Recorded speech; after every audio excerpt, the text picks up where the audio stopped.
সম্মানিত সুধী, কোরআনের নির্দেশ অনুযায়ী আমাদের পীর বুজুর্গদের আদাত, তারা বাদ মাগরিব বাদ ফজর জিকিরের মজলিস কায়েম করতেন। আমরা একদিকে আল্লাহ পাকের হুকুমের গোলাম, প্রিয় নবী সাল্লাল্লাহু আলাইহি ওয়াসাল্লামের তরিকার অনুসারী, তৎসহ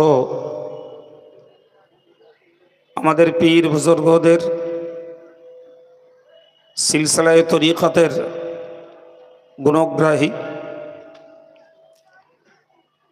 তো সেদিকে লক্ষ্য করেই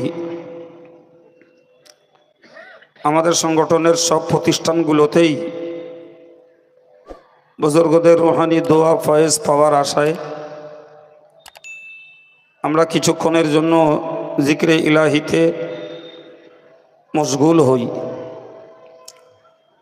জীবনতলা আমিনিয়া মাদ্রাসাতুল বানাত তা থেকে ব্যতিক্রম নয়। ফলে আজকের বাৎসরিক ইসালে সাহেবের শেষ রজনীর একেবারে সন্ধ্যায় মাগরিবের নামাজের পর ছোট্ট একটু সংবর্ধনা অনুষ্ঠান হয়েছে।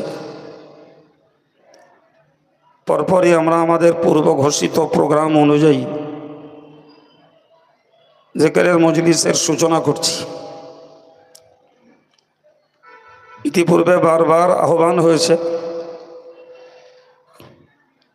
যে বাদ মাগরিব জিকিরের মজলিস, জিকিরের জামাত অনুষ্ঠিত হবে। তো আমি মাদ্রাসা ভবনে যে সমস্ত ভাইরা রয়েছেন, তাছাড়া আমাদের মাহফিলের সম্মুখে এবং রাস্তার উপরে যারা ইতিবিক্ষিপ্ত ঘুরছেন এবং বিশেষ নির্দিষ্ট কাজ ছাড়া যারা মুক্ত আছেন,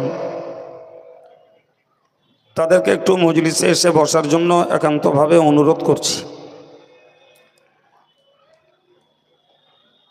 আমি বুজুর্গদের আদর্শ অনুযায়ী জিকির শুরু করার পূর্বে জিকিরের উপরে কিছুক্ষণ বয়ান রাখি। আজও অল্প কয়েক মিনিট বয়ান রেখে দিয়ে এই মুহূর্তে আমাদের কর্মসূচি, অনুষ্ঠান সূচি অনুযায়ী আমরা কিছুক্ষণ জিকিরের প্রতি মনোযোগী হব ইনশাআল্লাহ। আমি আপনাদেরকে শুরুতে বলি,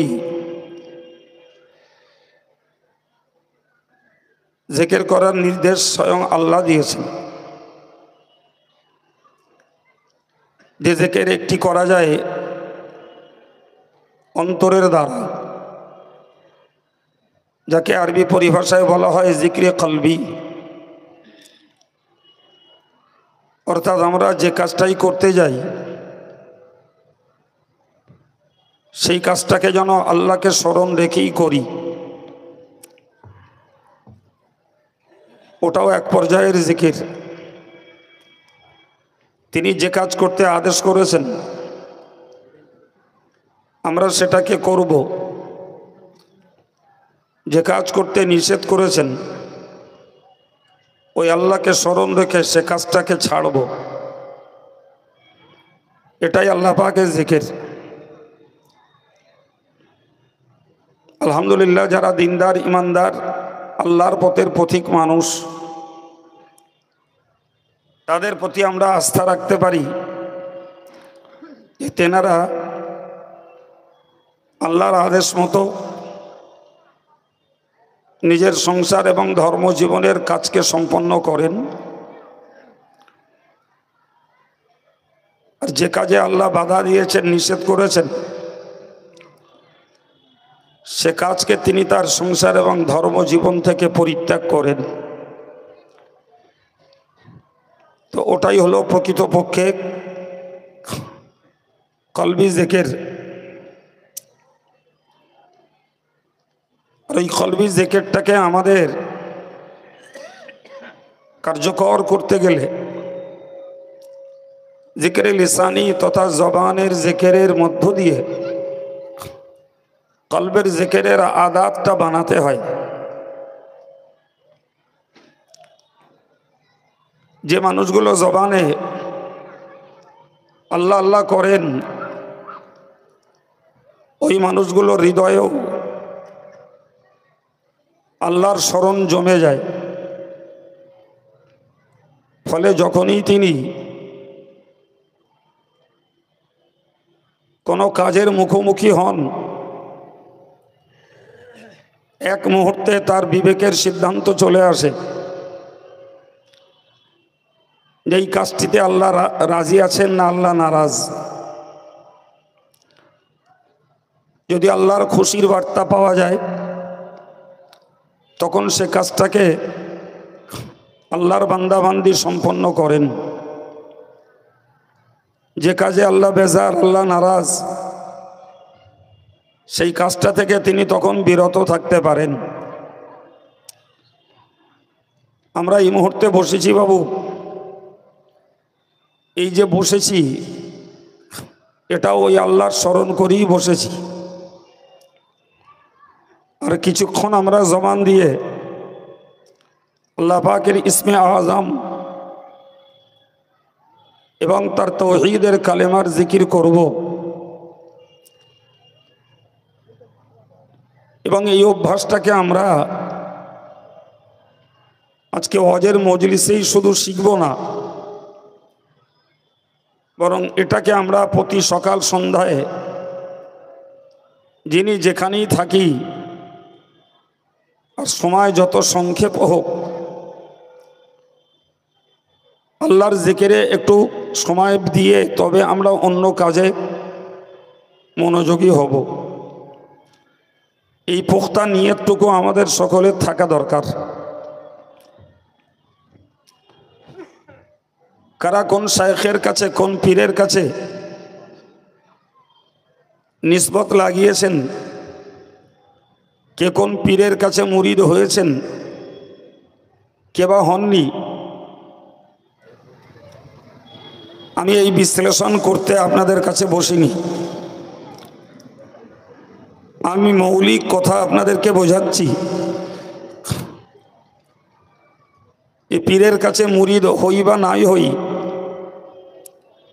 আল্লাহর কোরআনের আদেশকে মাথায় রেখে আমাদেরকে জিকিরের প্রতি আকৃষ্ট হওয়া দরকার। আমরা একটি আয়াত শুনে থাকি, মহান আল্লাহ বলেন, ইয়া আইয়ুহাল্লাযীনা আমানু যকুরুল্লাহ যিকরান কাসীরা। ওহে ঈমানদার সম্প্রদায়, তোমরা অধিক পরিমাণে আল্লাহ পাকের জিকির করো। বোঝানোর জন্য যদি একটু বিস্তার করে বলি তাহলে বলতে হয় গোটা কোরআনে নামাজ বেশি করে পড়ার কথা বলা নেই, রোজা বেশি করে রাখার কথা বলা নেই,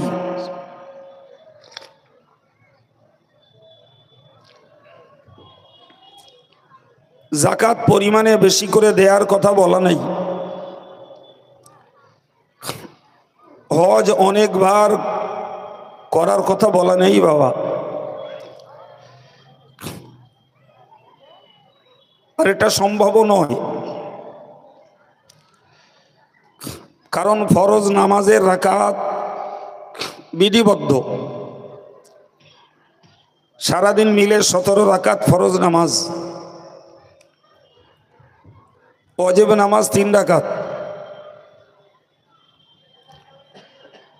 রোজা রমজান মাস 29 অথবা 30,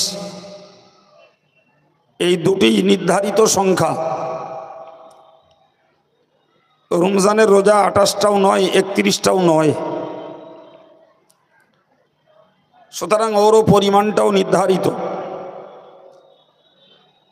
যাকাত 40 টাকায় 1 টাকা, তথা শতকরা 2.5 টাকা। এটি 1.5 টাকাও নয়, 3.5 টাকাও নয়। হজ জীবনে একবার ফরজ, বাকি যিনি আর্থিক সচ্ছলতায় যতবার করুন সেটি নফল। সম্মানিত ভাইরা আমার, তাহলে আমরা ভালোই বুঝতে পারছি ফরজ নামাজে, ফরজ রোজায়, ফরজ জাকাতে, ফরজ ও হজে পরিমাণ বৃদ্ধি করার কোনো সুযোগ নেই। যদিও নামাজ ও আল্লাহর জিকির, জাকাত আদায়টাও আল্লাহর জিকির, রমজানের সিয়াম উপবাস সাধন পালন করাটাও জিকির, হজ করাটাও আল্লাহ পাকের জিকির, কিন্তু এরপরেও আল্লাহ বলেছেন উযকুরুল্লাহ যিকরান কাসীরা, তোমরা খুব বেশি পরিমাণে আল্লাহ পাকের জিকির করো।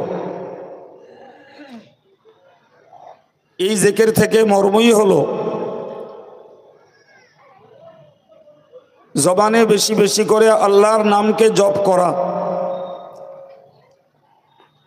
আর একদিকে নফল নামাজ, নফল রোজা, নফল তসবিহ, নফল তেলাওয়াত, এই জাতীয় নফল কাজগুলির পরিমাণ বাড়ানো। সুতরাং আপনাদের মতো জ্ঞানী গুণী দিনদার ইমানদার মানুষদের কাছে আমি খুব আন্তরিকতার সঙ্গে বলবো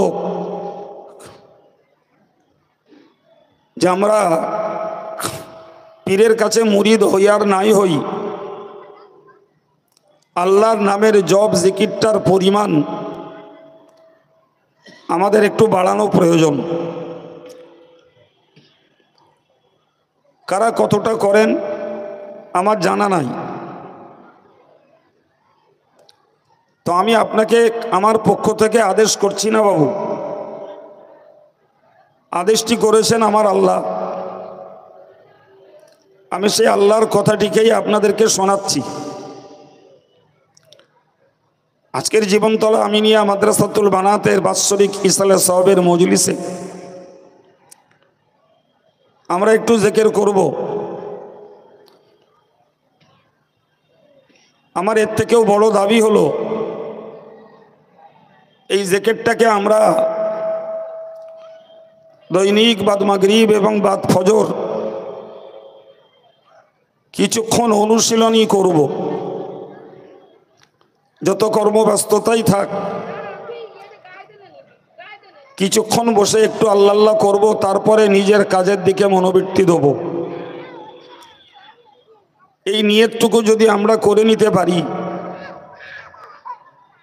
তাহলে আমরা সকাল সন্ধ্যায় আল্লাহ পাকের রহমতের হকদার হতে পারবো ইনশাআল্লাহ।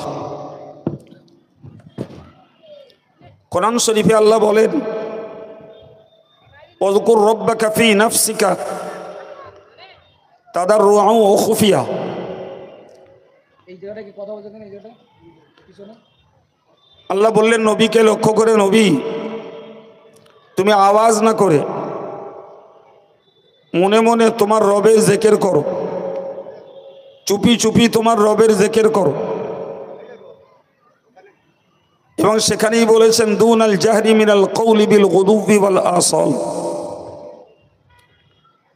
সেখানেও আল্লাহ একই কথা বলেছেন, প্রকাশ করো না, আওয়াজ করো না। সকাল এবং সন্ধ্যাতে মনে মনে চুপি চুপি আমি আল্লাহকে স্মরণ করো। সুবহানাল্লাহ। ভাই আমরা মজলিসে যেটি করি এটি তো একটু আওয়াজ করি, কারণ অ্যাকচুয়াল এটার নাম হলো মজলিসে তালিমে জিকির, অর্থাৎ জিকিরের প্রশিক্ষণের মজলিস। ফলে শ্রোতা ভাইদেরকে, ছেলেদেরকে বোঝানোর জন্য একটু আওয়াজ করে বলতে হয় বই কি। কাদরিয়া এবং চিশতিয়া তরিকাতে একটি আওয়াজ করে জিকির করার অনুমতি রয়েছে। যদিও নকশবন্দিয়া এবং মুজাদ্দিদিয়া তরিকায় রিয়া তথা লোক দেখানির ভয়ে আওয়াজ করে জিকির করতে নিষেধ করা আছে, কিন্তু কাদরিয়া চিশতিয়া তরিকাতে তালিমের জন্য, প্রশিক্ষণের জন্য একটু আওয়াজ করে জিকির করার ইজাজত রয়েছে। সেই ইজাজতের ভিত্তিতেই আমরা একটু আওয়াজ করে থাকি। ইমাম গাজ্জালি লিখেছেন, আওয়াজ করে জিকির করার তুলনায় মনে মনে জিকির করলে 70 গুণ ফায়দা বেশি পাওয়া যায়। সুবহানাল্লাহ। সুতরাং আমরা প্রতি সন্ধ্যা এবং সকালে যেখানেই থাকি না কেন, কিছুক্ষণ যদি মনে মনে একটু আল্লাহকে ডেকে নিই, আল্লাহর নামটাকে একটু জপ করে নিই, সেখানে রিয়া বা সুমা, লোক দেখানো এবং লোককে শোনানোর কোনো সুযোগ নেই, কোনো মানসিকতা আসবে না। বরং খুলুসিয়াতের সঙ্গে, বিশুদ্ধ অন্তঃকরণে, খাঁটি আল্লাহর সন্তুষ্টি লাভের নিয়তে আমি কিছুক্ষণ একটু আল্লাহ আল্লাহ করে নেব। মহান আল্লাহ বলেন, ওযকুর ইসমা রব্বিক, ওগো নবী তুমি তোমার প্রভুর নাম স্মরণ করো। সুবহানাল্লাহ বলেন, প্রভুর নাম স্মরণ করো। ওয়াতাবাত্তাল ইলাইহি তাবতীলা, এবং তোমার প্রভুর দিকে তুমি পরিপূর্ণ আকৃষ্ট হও। ভাই, আমাদের বুজুর্গানে দিনেরা খাঁটি দিলে আল্লাহকে ডেকে আল্লাহকে পাওয়ার জন্যই তারা লোকালয় ছেড়ে দিলে নির্জনতা অবলম্বন করতেন। কেউ হয়তো আলাদা ঝুপড়ি তৈরি করে আল্লাহকে পাওয়ার সাধনা করতেন, কেউ বা জনকীর্ণ এলাকাকে ছেড়ে দিয়ে জঙ্গলে যেয়ে জায়গা নিতেন। তাই কাউকে বা দেখা গেছে ইতিহাসের পাতা খুলে নিজের বাড়িতেই নির্জনতা অবলম্বন করতেন, পরিবারের সকলের কোলাহল ছেড়ে দিয়ে এক নিরবিচ্ছিন্ন হৃদয়ে শুধু আল্লাহকে পাওয়ার জন্য মনোযোগ দিতেন। বাস্তবের দৃষ্টিতে দুঃখের সঙ্গে বলতে হয়, আমরা অত্যন্ত কর্মব্যস্ত মানুষ, আমাদের জীবনের সময় খুব সীমিত। তার ভিতর দিয়ে লেখাপড়া শিখতে হবে, সেই সময়ের মধ্য দিয়ে কর্মসংস্থার সন্ধান করতে হবে, সেই সময়ের ভিতর দিয়ে নিজের জীবিকার মাধ্যম খুঁজতে হবে, তার ভিতর দিয়ে সংসার জীবনযাপন করতে হবে। এই সময়ের মধ্য দিয়েই আমাকে আল্লাহর ইবাদত আমল করে আল্লাহ পাকের প্রিয়তা, আল্লাহর প্রেম প্রীতি ভালোবাসা লাভ করতে হবে। বিষয়টি বাবা আমাদের জীবনের এই সীমিত সময়ের মধ্যে আল্লাহ করালে সম্ভব, তবে দরকার একটি একনিষ্ঠ অন্তর, একটি অবিচ্ছেদ্য মন দরকার। যদি মনটাকে তাতে ঢেলতে পারি, আটার মতো যদি আঠার মতো যদি আল্লাহর জিকির ফিকির তাসবিহ তেলাওয়াতের সঙ্গে মনটাকে লাগিয়ে রাখতে পারি, তাহলে আমার সংসার, ব্যবসা বাণিজ্য, সামাজিক কাজ কারবার যাই থাক না কেন, আমি সর্ব অবস্থাতেই আল্লাহর সঙ্গে একটি প্রীতির সম্পর্ক, একটি অবিচ্ছেদ্য মহব্বত কায়েম রাখতে পারবো ইনশাআল্লাহ। দরকার একটা গাঢ় অন্তর। কোরআনে আল্লাহ বলেছেন, রিজালুল্লাহ তুলহিহিম তিজারাতুন ওয়ালা বাইউন আন যিকরিল্লাহ। মহান আল্লাহ বলেন, আল্লাহর দুনিয়ায় এমন কিছু মানুষ রয়েছে যাদেরকে উদাস বানিয়ে দেয় না, অমনোযোগী বানিয়ে দেয় না। তাদের ব্যবসা বাণিজ্য, ক্রয় বিক্রয়, তারা ব্যবসা করে, তারা চাষাবাদ করে, তারা বাজারে নিজের মাল নিজে কেনা বেচা করে, আবার যথারীতি সময় মতো আল্লাহর জিকির করে। সুবহানাল্লাহ। তারা ব্যবসা করে বলে আল্লাহর জিকির বাদ দেয় না। তারা ব্যবসা করে বলে নামাজ তাদের পরিত্যক্ত হয় না।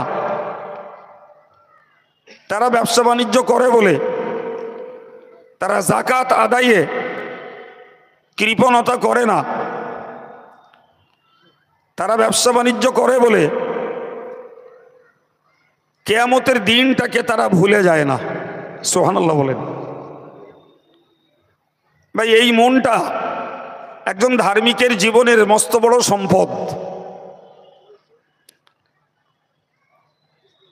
তাসাউফের পরিভাষায় একটা বাক্য ব্যবহার হয়, ফার্সিতে বাক্যটাকে বলে খেলাফত দার আঞ্জুমান, যার অর্থ হলো সবের মাঝে থেকে নিজেকে নির্জন বানানো। আবার বলছি, সবের মাঝে থেকে নিজেকে নির্জন বানানো। এই যে আমরা ভাই ভাই বসে আছি, তো এখানে অনেক মানুষ আমরা রয়েছি, কিন্তু এর মধ্যে যিনি আল্লাহ প্রেমের মানুষ, আল্লাহর পাগল, সে সবার মাঝে থাকে, কিন্তু সবার থেকে নিজেকে বিচ্ছিন্ন করে আল্লাহর জিকিরে মশগুল থাকে। সুবহানাল্লাহ বলেন। তিনি মাঠে চাষ করেন, আল্লাহর জিকির থেকে বিচ্ছিন্ন হয়ে যান না।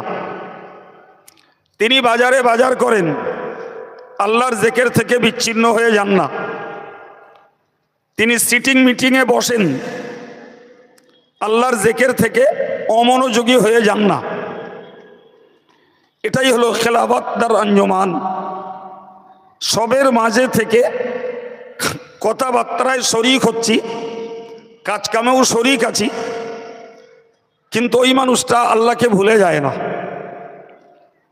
ভাই, এই যে মনটা, এই মনটার বাবু অনেক দাম। এই মনটার বহু মূল্য।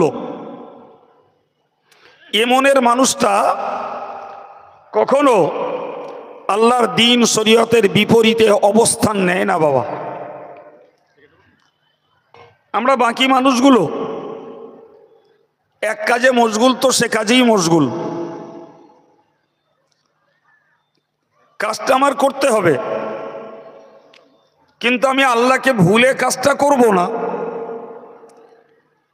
এই মনোবৃত্তিটা সাদামাটা হালকাভাবে তৈরি হয় না বাবু।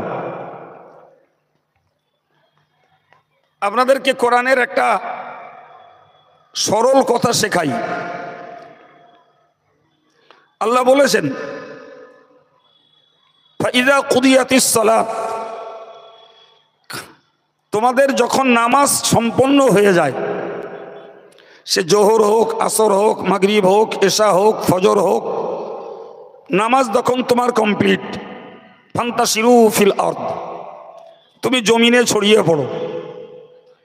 যার যে কাজ আছে, তুমি তোমার পেশায়, তোমার কাজে তুমি নিয়োজিত হও। ওয়াবতাগু মিন ফাদলিল্লাহ, এবং আল্লাহর ফজল, আল্লাহর করুণা তোমার জন্য বরাদ্দ যে রিজিক আল্লাহ রেখেছেন, সেটাকে তুমি সন্ধান করো। তাহলে আমি ফজরের নামাজ পড়ে হালাল রিজিকের জন্য মাঠে চাষ করতে নামছি। আর একজন সেলাই করেন, তিনি সেলাইয়ের কাজে লাগছেন। একজন ঘরোয়া মহিলা, তিনি ঘরকন্যার কাজে, সংসারের কাজে নিয়োজিত। আর একজন হয়তো কলকাতায় কোনো কোম্পানির কাজ করেন, তিনি সকালবেলা নামাজ কমপ্লিট করে সে কাজের জন্য বেরিয়েছেন। কেউ হয়তো সরকারি চাকরি করেন, তিনি প্রস্তুতি নিয়ে তার কর্মস্থলে যাওয়ার জন্য তিনি তৈরি হচ্ছেন। তো কোরআনের বক্তব্য হলো, তোমার নামাজ যখন সম্পন্ন হয়ে গেছে, যার যেখানে হালাল রুজি রয়েছে, যার যেখানে কর্ম রয়েছে, তুমি তোমার কর্মে নেমে পড়ো। আর আল্লাহর পক্ষ থেকে বরাদ্দ হালাল রুজিটাকে তুমি সন্ধান করো। সুবহানাল্লাহ। তাহলে এ থেকে বুঝতে পারা যায় যে আল্লাহ আমাদেরকে বলেননি যে তোমরা এই আমার ইবাদাত, আমার জিকির ফিকির তাসবিহ পড়ার জন্য রোজগার বন্ধ করে দাও, আত্মীয়তা বন্ধ করে দাও, তোমরা ব্যবসা বাণিজ্য বন্ধ করো, তোমার নিজস্ব কর্মস্থলে কাজ করা বন্ধ করে দাও। এ কথা আল্লাহ বলেননি। বরং তুমি সময় মতো নামাজ আদায় করো, তোমার যেখানে কর্ম আছে সেখানে তুমি মনোযোগী হয়ে যাও। তবে একটা ব্যাপারে খেয়াল রাখো, ওয়াজকুরুল্লাহ কাসীরা, তুমি তোমার কর্মের ময়দানেও, কর্মক্ষেত্রেও তুমি বেশি করে আল্লাহকে স্মরণ রেখে কাজ করো। সুবহানাল্লাহ। তাহলে আমি সেলাইয়ের কাজ করছি, আমার সেখানে আল্লাহ পাককে স্মরণ রাখতে হলে আমার জবানে আল্লাহ আল্লাহ করি আর মনে মনে আল্লাহকে জপি। আমি চাষ করছি মাঠে, সেখানে আমি জবানে আল্লাহ আল্লাহ করি আর মনে মনে আল্লাহকে জপি। কোরআন ওইখানেও আদেশ করেছে যে ওয়াজকুরুল্লাহ কাসীরা, তোমরা খুব বেশি পরিমাণে তোমার কর্মস্থলে, কর্মক্ষেত্রে তুমি আল্লাহ জিকির করো।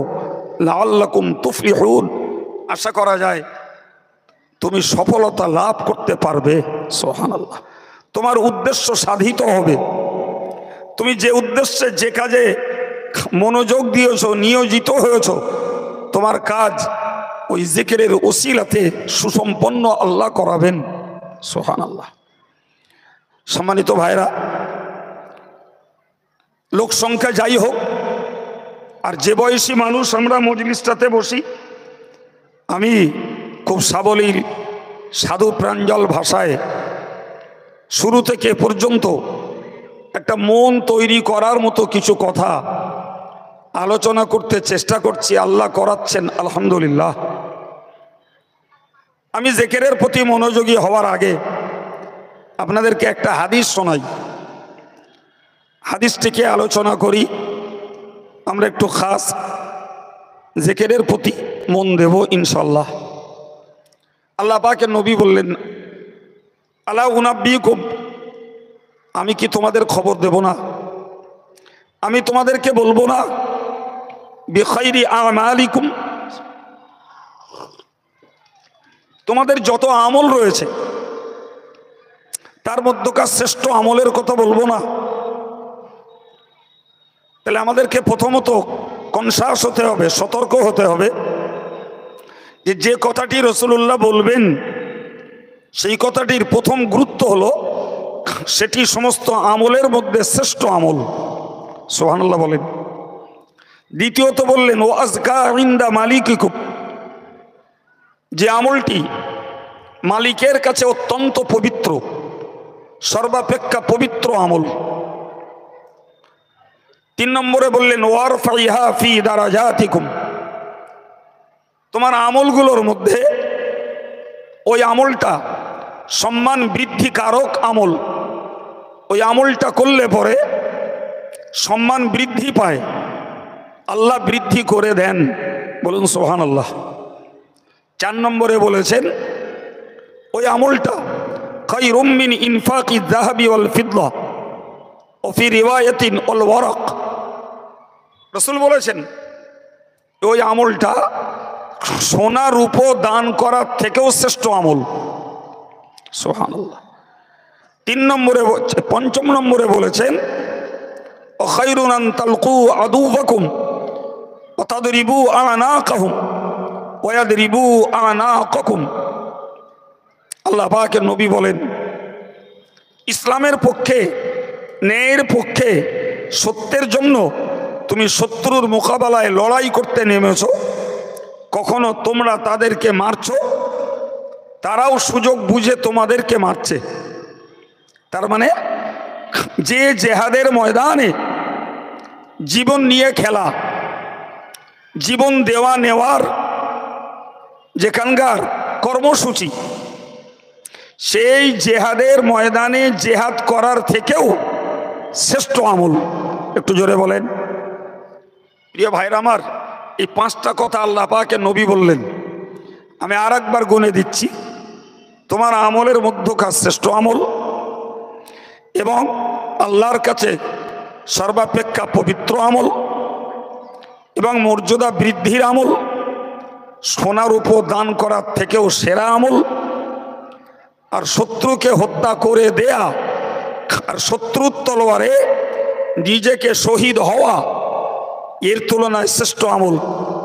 সাহাবারা হতচকিত হয়ে অপলক নেত্রে রাসূলুল্লাহর দিকে তাকিয়েছিলেন যে রাসূলুল্লাহ ওই কাজটাকে কি বলেন।